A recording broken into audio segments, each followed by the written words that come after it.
श्री राम जय जय राम।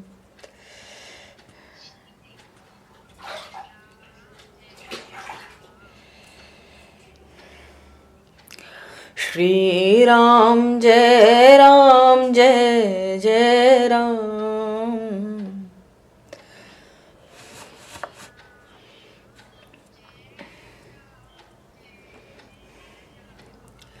श्री राम जय जय राम।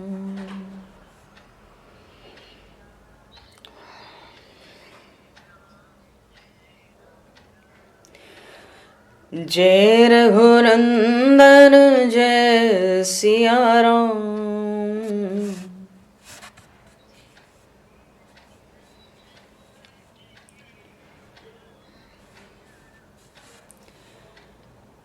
जय रघुनंदन जय सिया राम।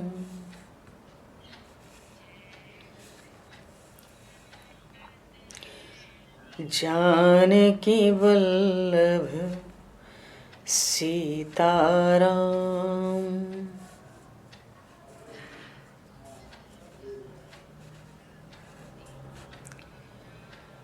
जानकी वल्लभ सीताराम।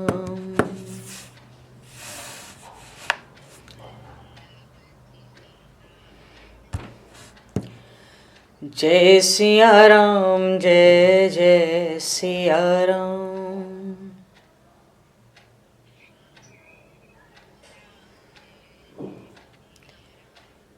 सीताराम जय सीताराम।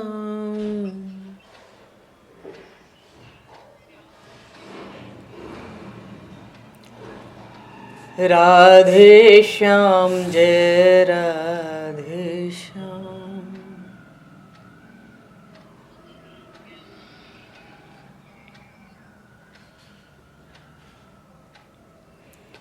जय जय श्यामा जय श्याम।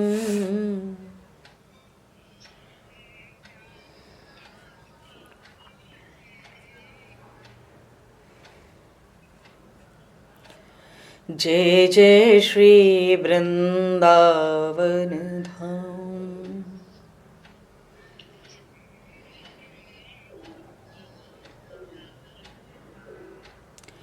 जय सिया राम जय हनुमान।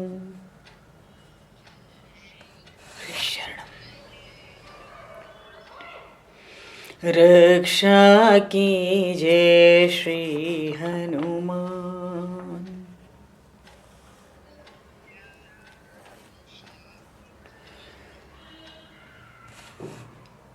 जय सिया राम जय सिया राम।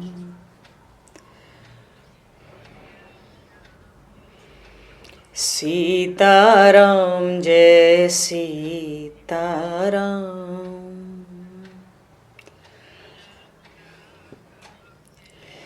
बोली सियावर रामचंद्र भगवान की जय। श्री बांके बिहारी लाल की जय। 84 कोस ब्रज मंडल धाम की जय। श्री अवध मिथिला धाम की जय। समस्त गौवंश की जय। श्रीमद्भागवत महापुराण की जय। श्रीमन्नाम महाराज की जय। श्री रामचरितमानस जी महाराज की जय। श्री पंडरीनाथ भगवान की जय। गोस्वामी श्री तुलसीदास जी महाराज की जय। सब संतन की जय, सब भक्तन की जय, समस्त वैष्णवन की जय, समस्त पूर्वाचार्य चरणन की जय, समस्त संप्रदाचार्यन की जय, सद्गुरुदेव भगवान की जय। गंगा मैया की जय, जमुना मैया की जय, सरजू मैया की जय, गौ माता की जय, तुलसी माता की जय, पृथ्वी माता की जय, काशी महारानी की जय। जय जय श्री सीताराम जय जय श्री राधे श्याम। नमः पार्वती पते हर हर महादेव।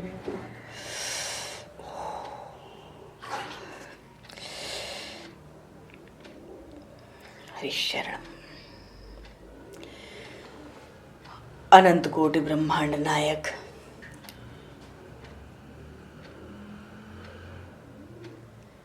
सर्वेश्वर पूर्ण परात्पर ब्रह्मा, असंख्य कल्याण गुण करने लय, भक्तवांक्षा कल्पतरु शरणागत वत्सल भक्त वत्सल दीनबंधु दया सिंधु भगवान श्री हरि की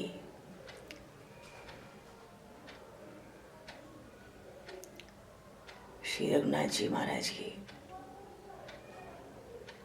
जो श्री कौशल्या के आनंद वर्धन, श्री दशरथ जी के नंदन और श्री जी के तो कंठभूषण ही हैं, उन श्री राम जी की महती कृपा करुणा एवं श्री हनुमान जी महाराज की परम पावन भावमयी सन्निधि, साथ ही महापुरुषों की भावमयी उपस्थिति एवं आप सभी श्रद्धालु भक्त वैष्णवों की मंगलमयी सन्निधि में मानव जीवन का सर्वोत्कृष्ट फल भगवत गुणोदयम, भगवत कथा का आनंद हम सभी प्राप्त करने जा रहे हैं। सर्वप्रथम आप सभी भक्तजनों के श्री चरणों में भगवत भाव से सादर वंदन सादर नमन। आप सभी को यथा योग्य जय सिया राम, जय जय श्री राधे, जय श्री हरिशरण, जय।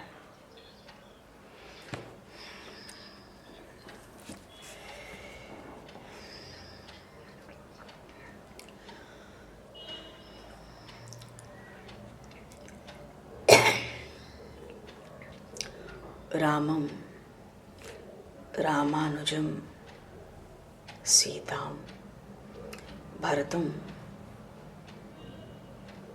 भरतानुजम सुग्रीवम वायुसूनं च प्रणमामि पुनः पुनः। माता रामो मत्पिता रामचंद्रः, स्वामी रामो मत्सखा रामचंद्रः, सर्वस्वं में रामचंद्रो दयालुर, नान्यम जाने नैव जाने न जाने।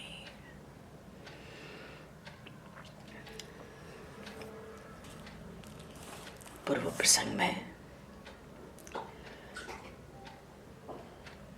श्री रामचरितमानस के बालकांड में कलि पावनावतार गोस्वामी तुलसीदास जी महाराज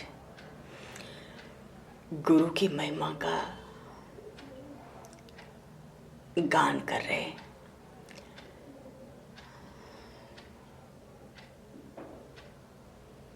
बंदं गुरुपद पदम परागा, सुरुचि सुबास सरस अनुरागा।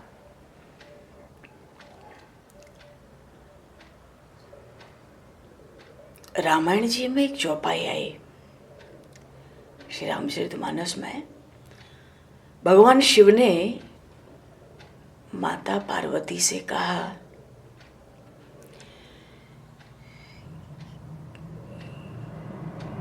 उमा राम सम हित जग माही, गुरु पितु मातु बंधु को नाही। ये भगवान शिव कह रहे हैं। गोस्वामी श्री तुलसीदास जी महाराज ने तो गुरु जी का खूब गुणगान किया, अभी और करेंगे। पर भगवान शिव माता पार्वती से कहते हैं कि हे उमा, भगवान श्री राम से बढ़कर, उन भगवान श्री कृष्ण से बढ़कर इस जगत में जीव का हित करने वाला कोई नहीं है, अब वो चाहे गुरु जी ही क्यों न हो। भगवान शिव कह रहे, गुरु पितु मातु बंधु को नाही। न माता उतना कल्याण कर सकती है, हित कर सकती है जीव का, न पिता, न भाई बंधु। और श्री शिवजी महाराज तो गुरु जी का नाम पहले ले लिए। कारण क्या है? क्या कारण है? उमा राम समहित को नाही, गुरु पितु मातु बंधु को नाही। तो गुरु जी का नाम यहाँ कैसे आया? गुरु जी तो हित करते हैं, जीव को भव सागर से पार करते हैं।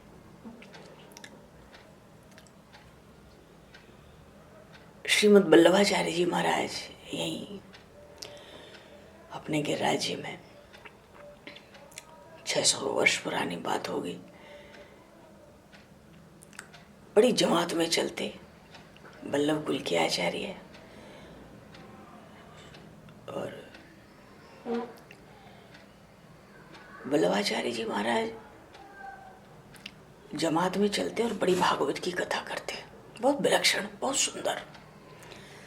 तो उनका नियम था, जहाँ जिस गांव में जाते कथा करने तो पहले ही खबर करा देते 2-4 दिन पहले, फलाने दिन गांव पर शिष्य बहुत थे। तो यही जमुना के इसी पार है, पर 8 मील है, देवगढ़ है एक जगह है यहीं वृंदावन में।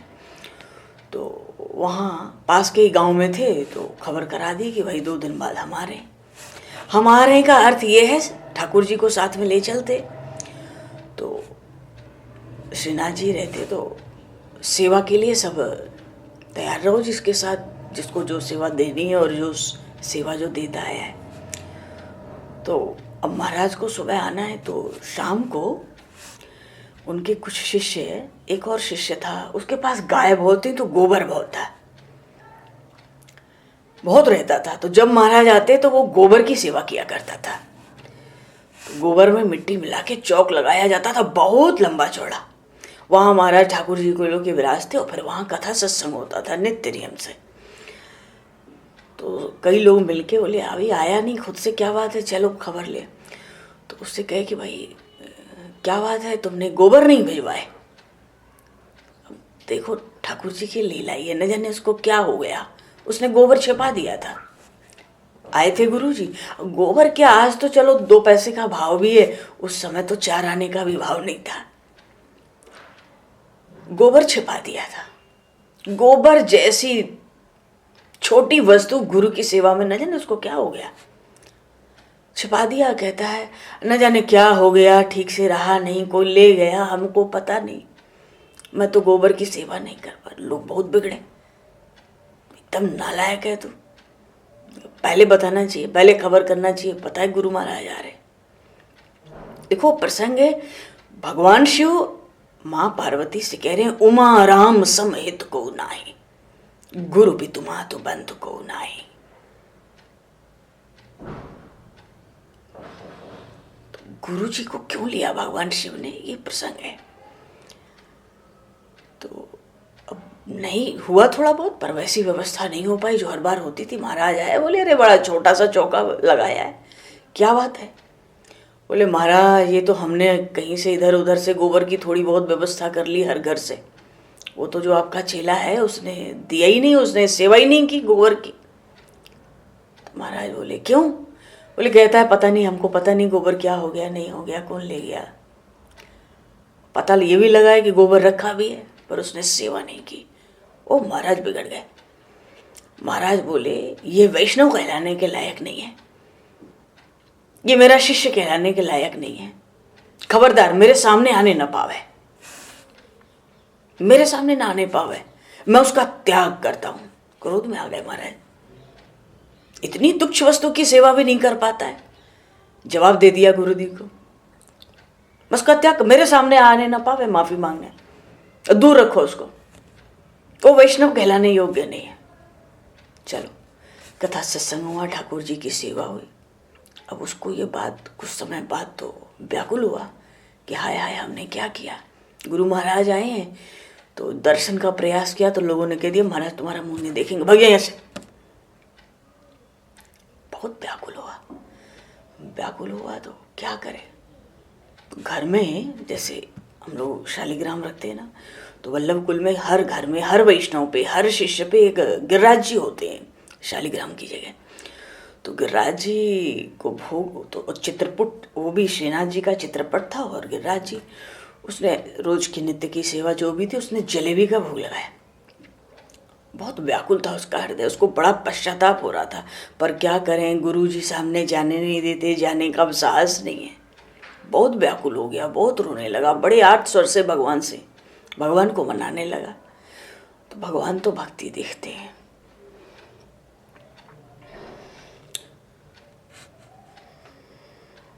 मानहु एक भक्ति कर नाता, जाति पाति कुल धर्म बढ़ाई, गुण जन परिजन धन चतुराई, सब त्याग। भगवान कहते मैं तो एक भक्ति देखता हूँ।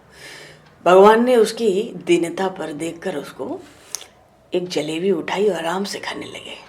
बोलिए श्रीनाथ जी महाराज की जय। प्रेम से पाने लगे। और इतने में उधर वल्लभाचार्य जी महाराज ने भोग लगाया था, घंटा बजाया, तो अब तो भोग पाना है। डर के मारे प्रभु जी, वल्लभाचार्य जी के महाराज डर से क्यों? क्योंकि वात्सल्य भाव की वहाँ सेवा है। श्रीनाथ जी को उस संप्रदाय में प्रायः सब पुत्रवत मानते हैं। तो भगवान भी छोटे बच्चे की तरह पिता से भयभीत रहते हैं। वो भाव है, भक्त का भाव है। ये यथा माम प्रतिपन्ने तांस्थैव भयाम्यहम्। तो भगवान भी व्याकुल हैं। तो भगवान आ गए, पट हटाया भोग से, तो देख रहे हैं कि उसमें जलेबी पड़ी हुई है। वल्लभाचार्य ने कहा क्यों जय जय, जलेबी का तो भोग हमने लगाया नहीं है, कहाँ से लाए? तो भगवान ने कहा वो तुम्हारा चेला, उसको फटकार लग गई ना, रो रहा था, बड़ा कलप रहा था, जलेबी का भोग लगाया था। मैंने कहा चलो आज इसका मन रख लें। मैंने जलेबी उठाई और जैसे ही थोड़ी खाई, जो आपने घंटी बजा दी, तो मुझे यहाँ आना पड़ा। बड़ा खराब लगा वल्लभाचार्य जी को, महाराज को। भगवान श्रीनाथ जी से कहते हैं आप उसके पास क्यों गए थे? आपको जलेबी खाने का मन था, आप हमें बता देते, हम जलेबी खवाते। उसके पास क्यों गए थे?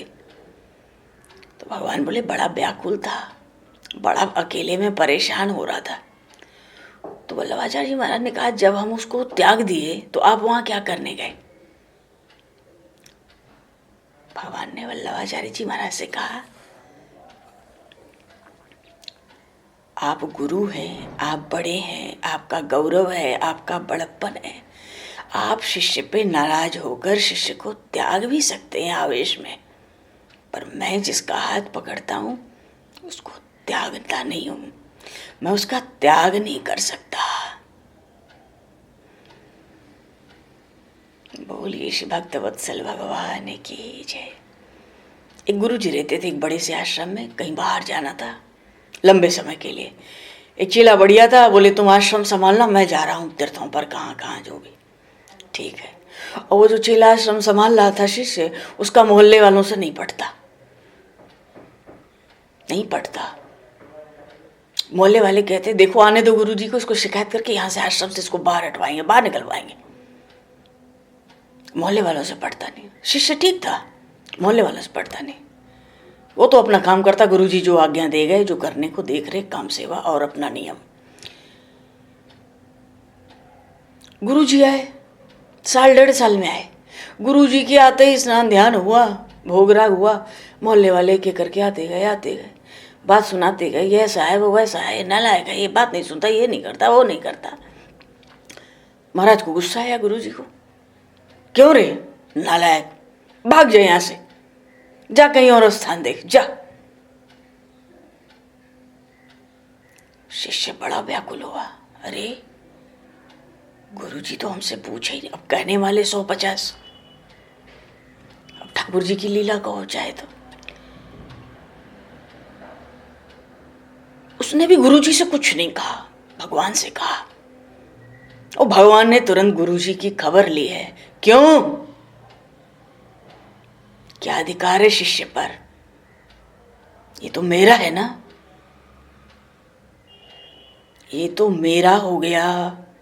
गुरुजी क्या करते हैं? गुरुजी शिष्य को शरण में नहीं रखते। हम भले ही माने गुरुजी की शरण में, गुरुजी अपनी शरण में रख के क्या करेंगे आप बताओ? गुरुजी जब दीक्षा देते हैं, दीक्षा के साथ शिक्षा भी होती है। कली भावनावतार गोस्वामी जी महाराज गुरु महिमा का वर्णन कर रहे हैं। भगवान शिव कह रहे हैं भगवान के समान भगवान ही है। गुरु जी हो जाएं बहुत बढ़िया है, पर भगवान तो भगवान ही है। गुरु जी से भगवान ने कहा क्यों, क्या अधिकार है, क्या अधिकार है? आपने इसको दीक्षा दी तो दीक्षा में गुरु जी क्या करते हैं, चेले का हाथ पकड़ के भगवान के चरणों में डाल देते हैं। हे प्रभु आज की भेंट स्वीकार करो। नारायण दया सिंधु वात्सल्य गुण सागर, करोड़ों जन्मों से भव सिंधु में भटक रहा है, इसकी अब सुध लो। क्योंकि जब तक कोई भक्त किसी को अपनाता नहीं ना, अपना नहीं कहता, भगवान उसको स्वीकार करते ही नहीं है, चाहे उसकी कितनी भी भक्ति हो। भगवान का तो पहला सिद्धांत है, तुम कितना भी भजन सत्संग करो, जब जिस दिन मेरा भक्त कोई कह देगा ना, अरे ये मेरा है, अरे ये तो अपना ही है, अरे अपने जैसा ही है, बस तुम्हारा काम बन गया।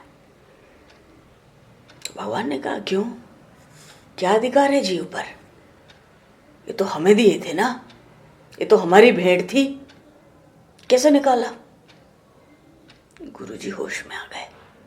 अरे राम राम। आचार्य रामानुज जगन्नाथ जी पहुंच गए हजारों वैष्णवों के संग। सारे पुजारियों का खान पान रहन सहन बड़ा गड़बड़ था, शास्त्र के आचरण के अनुसार नहीं था, शास्त्र की मर्यादा में नहीं था, सबको भगा दिया।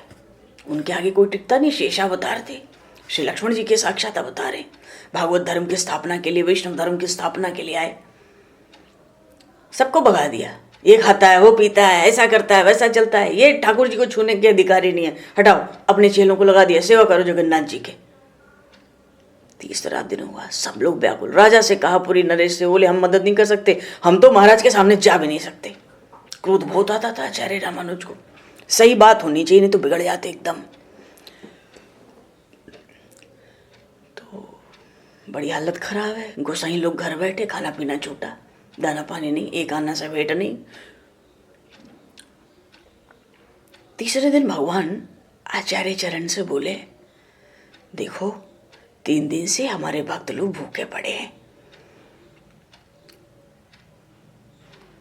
आप जिस लिए आपका अवतार हुआ है आप वो काम करो ना, आप मंदिर के पुजारियों को क्यों हटा दिए? तो आचार्य बोले जगन्नाथ जी से, आचार्य रामानुज, किस शास्त्र में लिखा है कि उल्टा सीधा खाते पीते और उल्टी सीधी जगह उठते बैठते ठाकुर जी की सेवा करनी चाहिए? कहाँ लिखा है? भगवान शास्त्रार्थ नहीं कर सके, चुप पड़ गए, चले गए, क्योंकि उनकी बात अपनी जगह सही थी। पर भगवान को तो सदा से ही भक्ति का, भक्तों का पक्ष है। 1-2 दिन और बीते, भगवान फिर आए।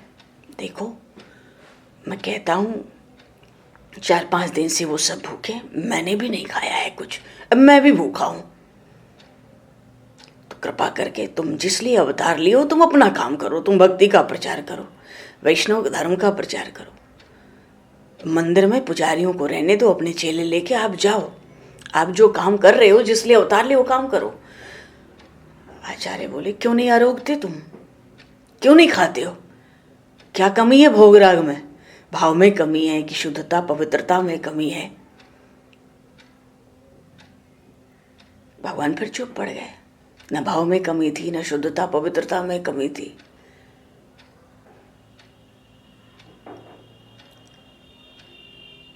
तो भगवान बड़े उदास से थे। वहां पे श्री जी विराजमान थी, गरुण जी विराजमान थे। तो श्री जी ने पूछा, प्रभु क्यों उदास हो, क्या बात हो गई, थोड़े उदास क्यों लग रहे हो, क्या हो गया? बोले कुछ नहीं, हमारे मंदिरों से इसने सबको भगा दिया है, खुद सेवा पूजा करा रहा है, सब बहुत अच्छा है, पर हमारे भक्तजन तो इतने समय से सेवा कर रहे थे, कुछ खा पी नहीं रहे। तो गरुण जी बोले आदेश करो, क्या करना है? भगवान बोले क्या करें, जोरावर भक्त से मेरो तो बस आए नहीं। भगवान कहते हैं ये जो जोरदार भक्त हैं इनके ऊपर तो मेरा बस ही नहीं चलता है। भगवान ने फिर समझाने का प्रयास किया। तो आचार्य ने कहा कि अगर आप जबरदस्ती गलत लोगों का पक्ष लोगे ना, जिनका रहन सहन आचार विचार खराब है, सेवा के लिए मंदिर में सनातन धर्म की जड़ उखाड़ दूंगा, कोई नाम लेने वाला नहीं बचेगा। मानो आचार्य कहना चाहते हैं शास्त्र सम्मत आचरण हो, क्यों खुल्लम खुल्ला गलत काम हो रहा है। पर वो इतने समय से सेवा कर रहे हैं, वंशों से करते चले आ रहे हैं अपने पूर्वजों से। गरुड़ जी के कहो तो रातों रात उठा के, भगवान मुस्कुरा गए, गरुड़ जी रातों रात उठा के मलाइकोटा पहुंचा दिए। भगवान ने आचार्य से ही कहा, ठीक है आचार विचार नहीं ठीक है, खराब है, पर एक बार मैं जिसको अपना लेता हूं उसको त्याग नहीं सकता। वो मेरे बस की बात ही नहीं है कि मैं त्याग दूं। इसलिए भगवान शिव ने कहा भगवती पार्वती से कि उमा राम समेत को नाही, गुरु पितु मातु बंधु को नाही। पर फिर भी गुरु जी तो गुरु जी हैं। गुरु जी हैं इसलिए कि वो भगवान से भेंट करावें।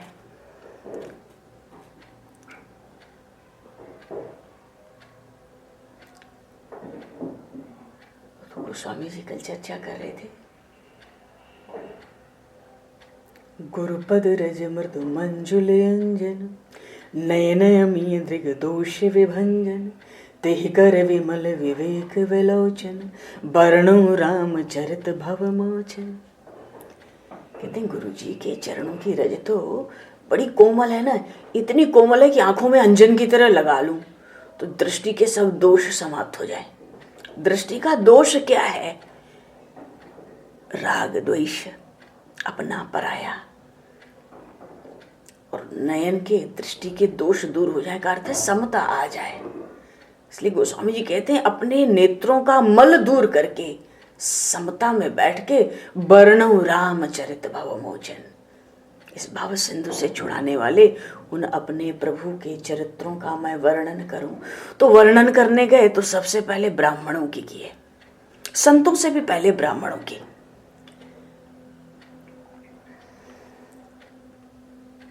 अभी तक ईश्वर की ही वंदना कर रहे थे, अब गुरु भी ईश्वर है ना, गुरु भी तो ईश्वर है। गुरु ब्रह्मा गुरु विष्णु गुरुदेवो महेश्वरा। गुरु शिष्य को एक, जैसे गुरु जी कहते हैं देखो तुमने आज दीक्षा ले ली, अब बिना नहाए कुछ नहीं खाना, भगवान को भोग लगाए बिना कुछ नहीं खाना, भोग लगाए बिना पानी भी नहीं पीना, भगवान का जप करने के बाद ही कुछ करना। अरे तमाम नियम होते। तो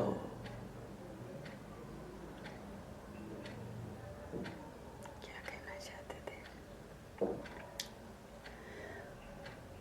अभी तक तो उन्होंने भगवान की ईश्वर की वंदना की, गुरु की भी ईश्वर रूप से ही वंदना की। अब कहते हैं बंदऊ प्रथम महेश्वर चरणा। महेश्वर का अर्थ है पृथ्वी के देवता, मही माने पृथ्वी, सुर माने देवता, पृथ्वी के देवता ब्राह्मण। कहते हैं इनके चरणों की वंदना करते हैं। इनके चरणों की वंदना से क्या होता है? मोह जनित संशय संहारना, समता आ जाती है। अज्ञान के कारण, मोह के कारण, दुख से जितने भ्रम जीवन में रहते हैं, ब्राह्मणों के चरणों के वंदन से वो सब नष्ट हो जाते हैं। और फिर संतों की वंदना की है, सुजन समाज। संतों की वंदना में एक संत की वंदना नहीं की है, पूरे संत समाज की एक साथ वंदना की है। इसलिए कहा सुजन समाज। उनके पास समस्त गुण है। कहते हैं बड़े प्रेम से इन संतों को मैं प्रणाम करता हूं, बड़ी सुंदर वाणी में इनकी वंदना करना चाहता हूं। बड़ी सुंदर वाणी में वंदना की है तो बड़ी क्लिष्ट चौपाई उठाई। सबसे पहले कहा साधु चरित शुभ चरित कपासु, निरस निषद गुणमय फल जासु, जो सही दुख परे छिद्र दुर्वावा, और बंदनीय जेहि जग जस पावा। कहते संतों का चरित्र बड़ा शुभ है, मानुष बड़ा सुंदर व्यवहार है। कपास होती ना रुई, कहते रुई की तरह रस से रहित हैं, लेकिन फिर भी बड़े स्वच्छ, बड़े उज्जवल, बड़े गुणों से परिपूर्ण हैं। बड़ा गुणमय फल होता है कपास का। कपास के फल में बड़ा गुण होता है। तो कपास में तो कोई रस नहीं होता, तो क्या संतों में कोई रस नहीं होता? नीरस होते, आसक्ति नहीं होती ना। रस तो भगवत प्रेम का है। कपास का भी रस निकल जाए, निकालो तो तेल निकल आवे, तो रस तो भगवत प्रेम का है। नीरस इसलिए कहा संतों के समाज को क्योंकि उनमें आसक्ति नहीं होती, मैं मेरा नहीं होता, राग द्वेष नहीं होता। तो जैसे कपास रुई बड़ी उज्जवल होती है, ऐसे संतों का हृदय भी बड़ा प्रकाशमान होता है ना ज्ञान से, वहां भी बड़ा प्रकाश होता है। और गुणों का तो भंडार है, कपास कह लो या संतों को कह लो। कपास में खास बात है, देखो ना, कपास का सूत बनता है, बड़ी औटाई होती है, धुनाई होती है, कताई होती है, बुनाई होती है, तरह तरह की क्रियाओं को, के दुखों को सहता है। करता क्या है, सूत से सूत काता जाता है, फिर उससे वस्त्र बनता है। करता क्या है वस्त्र बन के, दूसरों के छिद्रों को ढकता है। मानो मर्यादा और सुख की सज्जा का आधार बनता है। वस्त्र न हो तो फिर ऐसे ही कहते हैं संतों के समस्त कर्म, उनमें कामना और स्वार्थ अपने लिए होता ही नहीं है। अपने को कष्ट दे के भी दूसरे के कल्याण के लिए, लोक परलोक का कल्याण बनाने में वो बड़े वंदनीय हैं। जैसे कपास, वो सूत क्या करता है, कितना दुख सहता है, तो लोगों के शरीरों को ढकता है, दोषों को ढकता है। संत भी बड़ा दुख उठाकर संसार का कल्याण करते हैं। कहते ऐसे संत के समाज को मुद मंगलमय संत समाजू, ये बड़े मंगलमय कल्याण करने वाला है संतों का समाज। और गोस्वामी जी तो कहते हैं जी, मैं तो कहता हूं चलते फिरते तीर्थराज प्रयाग है, जो जग जंगम तीर्थराज। तीर्थराज प्रयाग है, वो तो इस तरह माघ का मेला अभी लगा हुआ है, चल रहा है, लोग आते जाते हैं, गंगा स्नान करते हैं, तीर्थराज है प्रयागराज जी।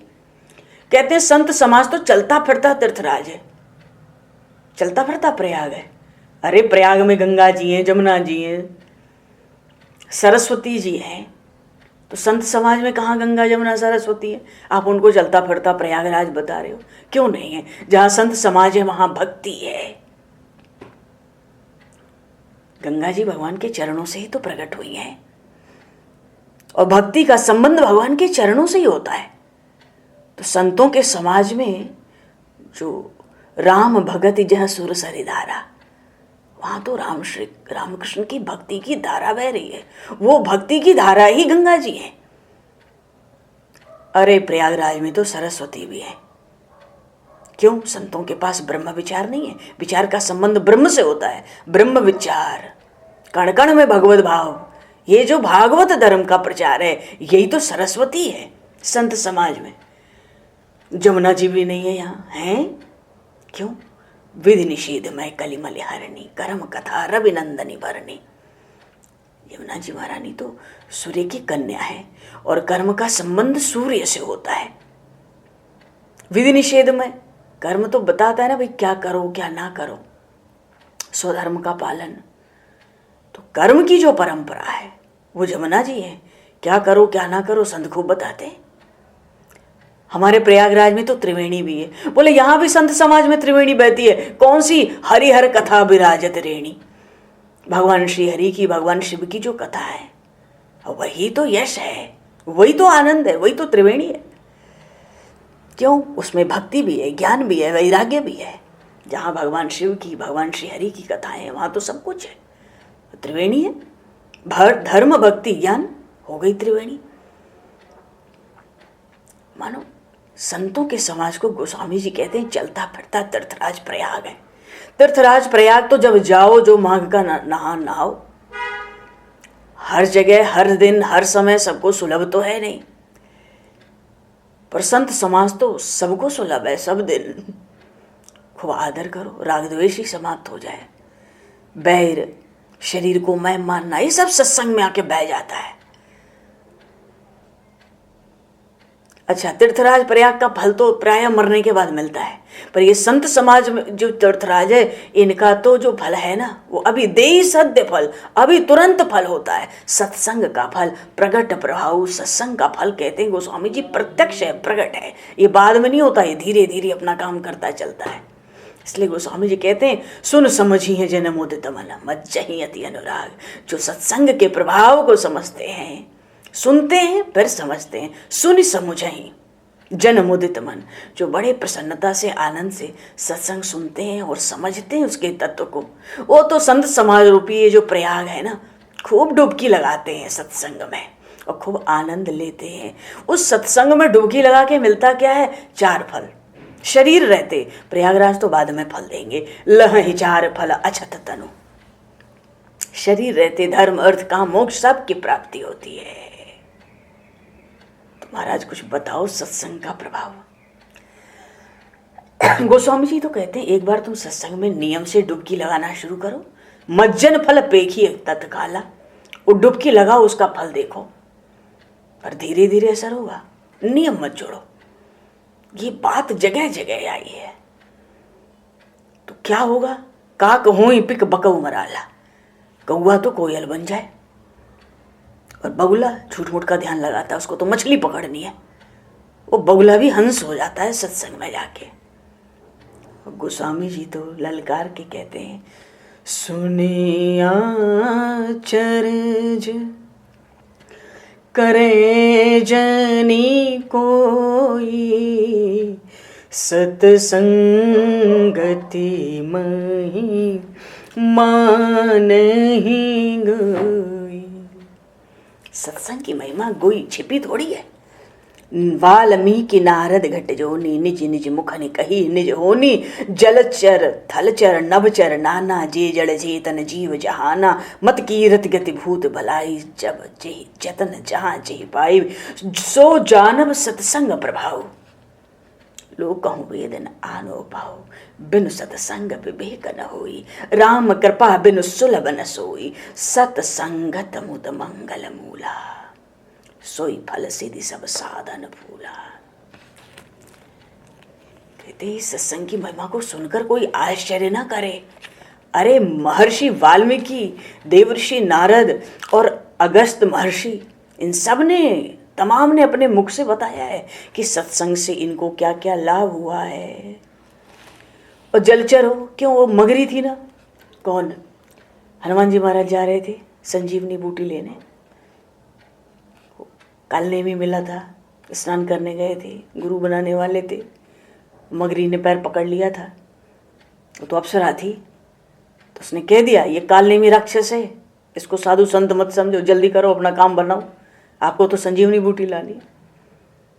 हनुमान जी महाराज का चरण पकड़ी, उसका तो कल्याण हो गया। जलचर थलचर, अरे पेड़ पत्थर चित्रकूट में तो सब पार हो गए, सब सत्संग से। नवचर, गिद्ध क्या नवचर नहीं है? मानो जगत में जितने जीव हैं, उधर जल के भीतर हो, पृथ्वी पर हो, चाहे आकाश में हो, कहीं किसी ने अगर सुंदर मति पाई, कीर्ति यश पाया, सदगति पाई, विभूति पाई, तो जब जहाँ जिस देश में जिस समय में जिसने जो पाया, सो जानब सत्संग प्रभाव, वो सब सत्संग से पाया। इस लोक में वेद में और दूसरा कोई उपाय नहीं है। श्रीमद् भागवत में भी सत्संग की महिमा ने भगवान तो एकदम इतने मुक्त कंठ से, न रोधयति माम योगो न सांख्यम धर्म एवच न स्वाध्यायस्तपस्त्यागो नेष्ठापूर्तम न दक्षिणा व्रतानि यज्ञश्छन्दांसि तीर्थानि नियमायमाः यथा वरुन्धे सत्संगः सर्वसंगापहो हिमाम। भगवान ने खुद कहा जगत में जितनी आसक्तियां हैं उनको सत्संग नष्ट कर देता है। और भगवान श्री कृष्ण कहते हैं उद्धव जी से, यही कारण है उद्धव, सत्संग जिस प्रकार मुझे वश में कर लेता है वैसा साधन न योग है, न सांख्य है, न स्वधर्म पालन है, न स्वाध्याय तपस्या त्याग, कोई आदि आदि, कोई व्रत यज्ञ वेद तीर्थ यम नियम, सत्संग के समान भगवान कहते हैं मुझे वश में करने में कोई भी समर्थ नहीं है। और ये एक युग की बात नहीं, सब युगों की एक सी बात है। सत्संग के द्वारा ही दैत्य राक्षस पशु पक्षी गंधर्व अप्सरा नाग सिद्ध, मनुष्यों में वैश्य शूद्र स्त्री अंत्यज रजोगुणी तमोगुणी सब ने परम पद प्राप्त किया। वृत्तासुर प्रहलाद बलि बाणासुर मैदानव विभीषण सुग्रीवन मांजावन गजेंद्र जटायु कुब्जा ब्रज की गोपियां यज्ञ पत्नियां, ये सब सत्संग के प्रभाव से भगवान स्वयं कह रहे हैं मुझे प्राप्त किया। उन लोगों ने वेदों का स्वाध्याय नहीं किया था, विधिपूर्वक महापुरुषों की सेवा नहीं की थी, किसी को गुरु नहीं बनाया था, केवल सत्संग के प्रभाव से तो गोस्वामी जी कहते हैं सो जानब सत्संग प्रभाव लोकहु वेदना नो पाओ। केवल सत्संग के प्रभाव से सबने भगवान को प्राप्त किया। अरे गोपियां, यहाँ तक कि गायें, यमलार्जुन, ये जो वृक्ष है, ब्रज के हिरन आदि जो पशु हैं, यहाँ तक कालिया नाग, अरे ये सब भगवान के संग से तर गए। क्योंकि भगवान ने स्वयं कहा सत्संग के द्वारा मैं अत्यंत सुलभ हो जाता हूं। तो गोस्वामी जी कहते हैं जब भगवान सत्संग से इतने सुलभ हो जाते हैं तो वो सत्संग मिलना तो सहज नहीं है। बिनु सत्संग विवेक न होई, राम कृपा बिनु सुलभ न सोई। भगवान की कृपा के बिना सत्संग न किसी को मिला है न मिलने का है। ये तो समस्त आनंद और मंगल की जड़ है। सत्संग करने से आनंद आता ही है और आगे पग पग पे आगे भी उन्नति और प्रगति होती है। समस्त मांगलिक साधन हमारे जीवन में प्रकट होने लगते हैं। सत्संग ये साधन नहीं है, ये साध्य है। सत्संग को छोड़ के भगवान की प्राप्ति के जितने भी दूसरे साधन हैं वो फूल हैं, पर सत्संग तो उन सब फूलों का फल है। सठ सुधर ही सत्संगति पाई। जिनको सठ प्राय कहते हैं जड़ हो, मूर्ख हो, बहुत सीधा होता है वो। कहीं गया किसी भगत के पास, संत सदगुरु के पास, सत्संग सुना, जो सुनता है मान लेता है, वो तर्क नहीं करता। वेद पुराण संतों की वाणी पर उसको विश्वास होता है। सठ है पर उसको विश्वास है। ये विश्वास है, श्रद्धा है। भगवान कपिल ने माता देवहूति से कहा था माता जी जीवन में कुछ न मिले, भगवान की कथा श्रवण करने को मिल जाए। बेटा कथा श्रवण से क्या होगा? श्रद्धा, रति और भक्ति तीनों की प्राप्ति एक साथ कथा श्रवण में होती है। श्रद्धा किसको कहते हैं? वेद शास्त्र पुराण में महापुरुषों की वाणियों में अकाट विश्वास, ये पहली सीढ़ी है इस मार्ग की। हम कोई ग्रंथ का स्वाध्याय कर रहे हैं, मानो हमें दो चार बातें नहीं समझ आती, एक दो बातें ऐसी हैं जो हमारे गले के भी नीचे नहीं उतर रही हैं, ये कैसे? ऐसा नहीं तर्क करना है। जो लिखा है सत्य है, भले हम नहीं समझ पा रहे हैं, समय आने पे प्रभु समझा देंगे, कोई महापुरुष भेज देंगे, वो बता देंगे। हमें बात भले ही समझना है, पर जो लिखा है वो अक्षरशः सत्य है, ये श्रद्धा है। तो सठ मूर्ख भले हो पर उसमें श्रद्धा होती है। बड़े बड़े ज्ञानी होते हैं, उनको श्रद्धा नहीं होती है, अपने ही ज्ञानी बनते रहते हैं। इसलिए गोस्वामी जी कहते हैं सठ सुधर ही सत्संगति पाई। कितना भी जड़ मूर्ख हो, सत्संग में आ जाए तो मकाम बन जाए उसका। जैसे कैसा भी लोहा हो, पारस का स्पर्श हो जाए तो सोना बनी जाता है। विधि हरिहर कवि को विद्वानी, कहत साधु महिमा सकुचानी। ब्रह्मा जी हों, भगवान शिव हों, भगवान श्री हरि हों, बड़े बड़े कोविद हो, कवि पंडित विद्वान हैं, कोई भी सत्संग की महिमा, संतों की महिमा नहीं कह सकता। सब संकोच करते हैं। बड़े के आगे छोटे क्या बोलेंगे? राम जी का नाम राम जी से आगे चला, सब महापुरुषों से, देवताओं से आगे सत्संग चला। तो गोस्वामी जी कहते हैं जब सत्संग की इतनी महिमा है तो मैं कैसे कुछ कहूँ। अब कोई साग बेचने वाली हो, कोई कपड़े लत्ते बनाकर बेचने देने लेने वाला हो, चावल दाल आटा, वो क्या मणि के गुणों को समझ सकता है? मणि की पहचान कर सकता है? इसलिए गोस्वामी जी संतों का गुणगान करते हैं, वंदना करते हैं। बंदौ संत समान चित्त, हित अनहित नहीं कोय। कहते हैं उनका चित्त बड़ा समान है, उनके लिए अपना पराया, राग द्वेष, तेरा मेरा मैं तू है ही नहीं। ऐसे समदृष्टि समता वाले संतों की मैं वंदना करता हूँ। जैसे हाथ में अंजलि बनाकर अगर उसमें फूल रख लिए जाएं तो वो फूल दोनों हाथ को बराबर सुगंध देते हैं। ये नहीं कि दाहिना हाथ बढ़िया बढ़िया काम करता है तो इसको ज़्यादा सुगंध दे दो, या बायां हाथ थोड़ा ऐसा वैसा भी काम करता है तो इसको थोड़ा कम सुगंध दो। हाथ की अंजलि में अगर फूल लिया जाए तो दोनों हथेलियों को बराबर सुगंधित करता है। गोस्वामी जी कहते हैं संत सरल चित्त जगत हित। इनका सरल चित्त बड़ा सरल है, जगत का कल्याण करने वाले हैं। मैं तो उनके चरणों में बार बार मस्तक पटकता हूँ। मैं उनका बच्चा हूँ, बाल विनय सोने करी कृपा। मुझ बच्चे की विनय को, प्रार्थना को, आग्रह को सुनकर मुझ पर कृपा करें। तो तुम कृपा के रूप में तुलसीदास क्या चाहते हो? राम चरण रति दे हो, राम जी के चरणों में मुझे प्रेम दो, मुझे राम गुणगान गाना है। तो ईश्वर की कृपा, गुरु की कृपा, सबकी वंदना, ब्राह्मणों की, संतों की, सत्संग की। और अब कहते हैं ये जो दुष्ट बैठे हैं मुझ पर नजर लगाए। जहाँ एक भला आदमी होगा उससे ज़्यादा तो उसको जितना मानने वाले होंगे उतना ज़्यादा उससे उसकी निंदा करने वाले होंगे अंदर अंदर। ये सब जगह होते हैं, परंपरा से चली आए। कहते हैं इन दुष्टों की भी, ये जो खल हैं, खल किसको कहते हैं? बेवजह सबका काम बिगाड़ते हैं। उनको किसी की अच्छाई दिखती नहीं ना। दूसरे का अगर कोई नुकसान हो जाए तो उनका अपने आप लाभ हो जाता है, भले वो उसका कुछ ना लगता हो। किसी का घर उजड़ जाए खुश हो गए, किसी का घर बस जाए दुखी हो जाते हैं। जहाँ भगवान की कथा होती है ना, जैसे चंद्रमा को राहु ग्रसे, वैसे आके वहाँ पे दूसरों का काम बिगाड़ना हो तो इनके 1000 हाथ प्रकट हो जाते हैं। दूसरों का दोष देखना हो तो मानो 1000 आंखें आ जाती हैं। और किसी को बढ़िया घी मिल जाए ना, बढ़िया काम किसी का कुछ बन जाए तो मौके पे जाके कुछ ऐसा कर देते हैं कि बिगड़ जाए। गोस्वामी जी भीतर से डर रहे हैं, राम जी का गुणगान गाने जा रहे हैं, ये दुष्ट भी मुझ पर आंख लगाए बैठे हैं, तो इनकी भी वंदना करके कुछ इनको प्रसन्न करूं। तो कहते घी में दूध पड़ा था, बढ़िया कोई चीज बनी थी, आके मक्खी गिर गई तो बेकार हो गया। और क्रोध करें तो मानो यमराज बन जाए। धनी तो कुबेर जैसे हैं, पर इनके पास धन किस चीज का है? कुबेर जैसा। कुबेर का नाम क्यों लिया? अब अवगुण धन धनी धनेशा। गोस्वामी जी कहते हैं ये कुबेर जैसे धनवान है, पर इनके पास धन किसका है? पाप का और दोषों का। ये इनकी कमाई है। सामने आ जाए ना तो राहु केतु ग्रह की तरह संकट, ये तो भले सोते रहे तो बढ़िया है। कुंभकर्ण सम सोवत नीके, ये तो जितना सोवे दूर रहे तो शांति है। दूसरों का काम बिगाड़ना हो तो जान पर खेल जाए। वो ओले पड़ते ना पत्थर ठंडी में, खेती पर फसल होती है खेतों में, ओले पड़ते हैं। ओले पड़ते हैं तो फसल तो नष्ट करते हैं, बाद में फसल तो 1-2 दिन में चौपट हो जाती है, सब पता पड़ता है।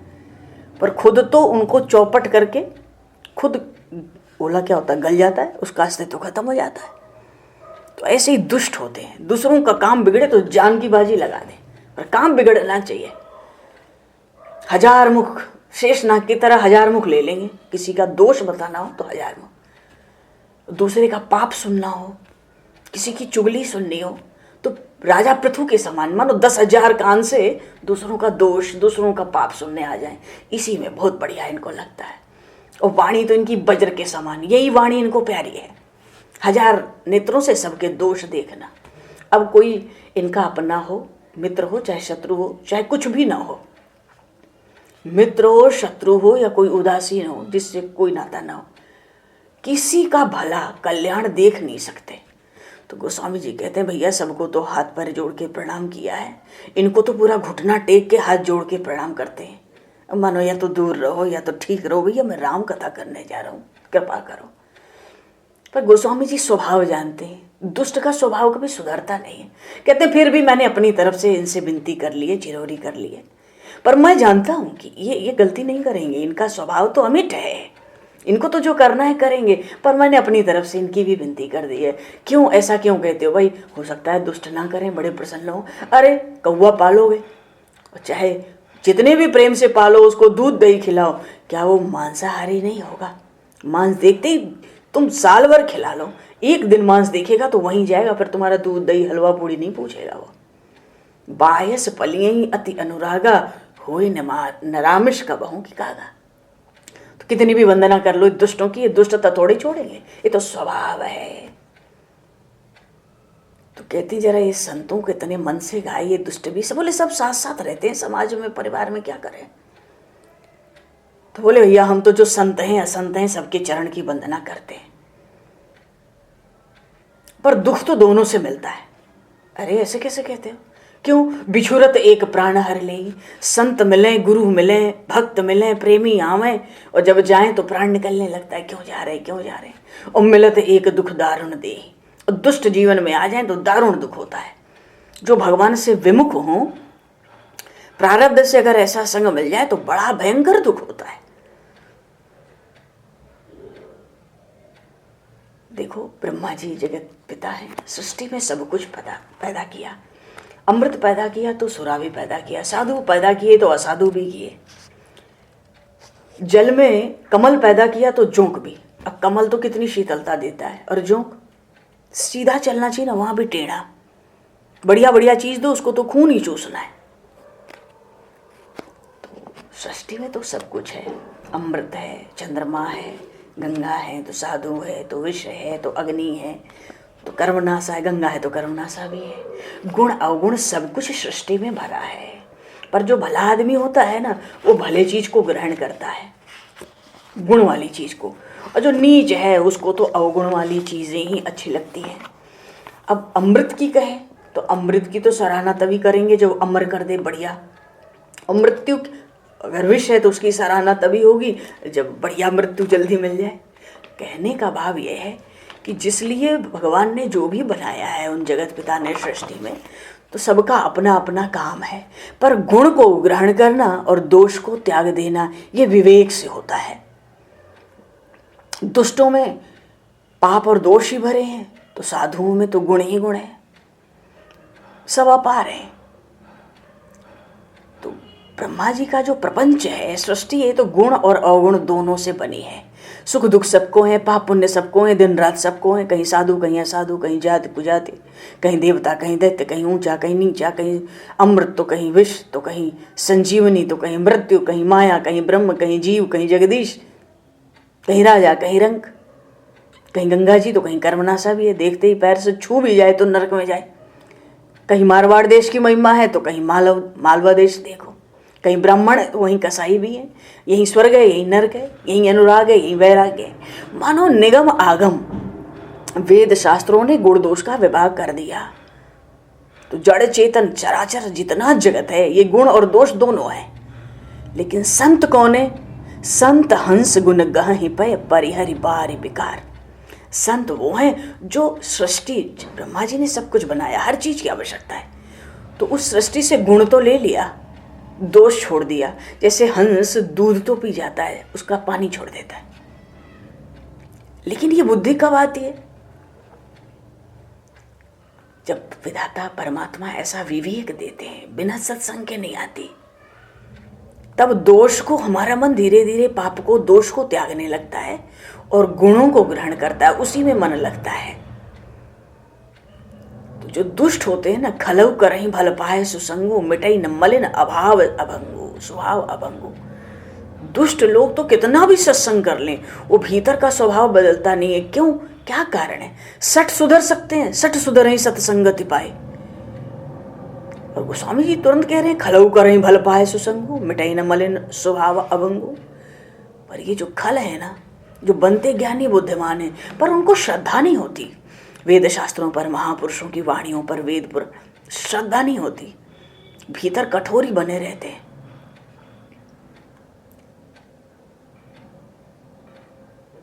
सुंदर सुंदर साधुओं का लोग वेश बना के जगत को भी ठगते हैं, लेकिन वेश ले लेते हैं भगवान के भक्तों का तो उनकी पूजा ही होती है। भले अंत में निर्वाह न हो। कालनेमी क्या था? हनुमान जी के आते ही क्या बढ़िया वेश बना के बैठ गया, पर पीछे से निभा क्या? मरा। रावण बड़ा सुंदर यति का वेश बना के आया जानकी मैया के पास पंचवटी में, पर निभा क्या? मरा। राहु बड़ा सुंदर वेश बना के आया देवताओं का सूर्य और चंद्रमा के बीच में अमृत पीने, पर अंत में क्या हुआ? गला तो कटा ही। तो कितना अच्छा वेश बना लो, पर बुराई है तो प्रकट होगी। और कोई साधु बुरा वेश ले ले। अब जामवंत जी ब्रह्मा जी के अंश अवतार हैं, भालू के वेश में है, फिर भी आज भी नाम गुण गाया जाता है। हनुमान जी महाराज शिव जी के अंश अवतार हैं, बानर वेश में है, फिर भी उस वेश का भी आदर है। मानो सुसंगति और कुसंगति इसका विवेक विधाता ही देते हैं। और जब तक विवेक ना हो तो फिर हम ग्रहण क्या करें? क्या त्याज्य है, क्या ग्रहण करने योग्य है? सत्संग की कहने का भाव है, सत्संग की महिमा बताई और कहा सावधान हो जाओ, कथा कहने जा रहा हूं, कथा सुनने से पहले सावधान हो जाओ, क्या ग्रहण करना है, क्या त्याज्य है। जड़ चेतन जग जीव जत सकल राममय जान। तो गुण तो ग्रहण करो, बुराई को छोड़ दो। पर वहाँ पे कोई दूसरा कुभाव मत आने दो भीतर, उससे मन बिगड़ जाएगा, हमारा व्यवहार बिगड़ जाएगा। तो महाराज गुण ले लें तो दोष को क्या करें? बोले उपेक्षा कर दो, उधर ध्यान मत दो। ऐसा क्यों? अरे जड़ चेतन जग जीव में सकल राम मैं जान। यहाँ एक कण भी ऐसा नहीं है जो परमात्मा से बाकी हो, परमात्मा के बाहर हो। इसलिए कहते हैं मैं तो हाथ जोड़ के देव दनुज नर नाग खग प्रेत पितर गंधर्व बंदों किन्नर रजनी चर कृपा करऊ अब सर्व। अब जितने देवता हैं, दैत्य हैं, नर हैं, नाग हैं, खग हैं, प्रेत हैं, पितर हैं, गंधर्व हैं, जो भी हैं, मैं तो सबका दास बनकर यही भिक्षा मांगता हूँ, सब लोग मिलकर मुझ पर कृपा करो। क्योंकि 4 लाख योनियों में भटक भटक के जीव कभी जल के भीतर, कभी पृथ्वी पर, कभी आकाश में। 20 लाख बार तो पृथ्वी पर रहना पड़ता है, 20 लाख बार, 9 लाख बार जल के भीतर रहना पड़ता है 84 लाख योनियों में। 11 लाख बार तो कीड़े मकोड़े बनना पड़ता है, 3 लाख बार पशुओं का शरीर मिलता है, 4 लाख बार बंदर का शरीर मिलता है और 10 लाख बार पक्षियों का शरीर मिलता है। ऐसे 84 लाख योनियों की व्यवस्था है। तो गोस्वामी जी कहते हैं भैया शरीर कुछ भी दिखता हो, सिय राम मैया सब जग जानी करहूँ प्रणाम जोरे जुग पानी। जय जय सिया राम जय जय जय सिया राम जय जय सिया राम जय जय जय सिया राम। सिया राम मैं सब जग जानी करहूँ प्रणाम जोर जुग पानी। आगे की कथा में इस तत्व पे थोड़ी चर्चा करके अब भगवान के नाम की अद्भुत विलक्षण महिमाओं प्रकट होने जा रही है। 13 करोड़ नाम जब सबने सुने, 1-1 करोड़ का हिसाब कर लिया जाएगा। 1 करोड़, 2 करोड़, 3 करोड़, 4 करोड़, 5 करोड़। कैसे शास्त्र क्या कह रहा है, नाम क्या जप होता है, नाम महाराज की सेवा क्या है, कैसे बनती है, विलक्षण नाम महिमा प्रकट हुई है। पर पहले सिय राम मैं सब जग जानी, फिर नाम महाराज की महिमा। नाम महाराज की महिमा को सोचो तो ये हृदय में कितना आनंद होता है। फिलहाल तो समय को दृष्टिगत करते हुए 2 पल नाम संकीर्तन बोलेंगे और वाणी को विराम दिया जाएगा। सीताराम जय सीताराम, सीताराम जय सीताराम। बोलो सीताराम जय सीताराम, सीताराम जय सीताराम।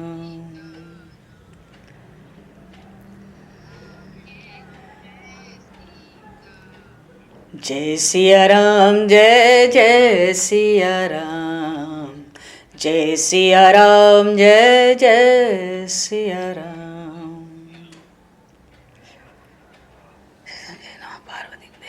हे नाथ, समय को दृष्टिगत करते हुए आज यहीं पर वाणी को विराम। वाक्य पुष्पांजलि प्रभु के श्री चरणों में सादर समर्पित। आप सभी को भी यथा योग्य जय सिया राम, जय जय श्री राधे हरिश चरणम। आप लोग बोलो जो कुछ बोलना चाहो। बहुत समय हो जा रहा है, नहीं ध्यान जाता समय पे।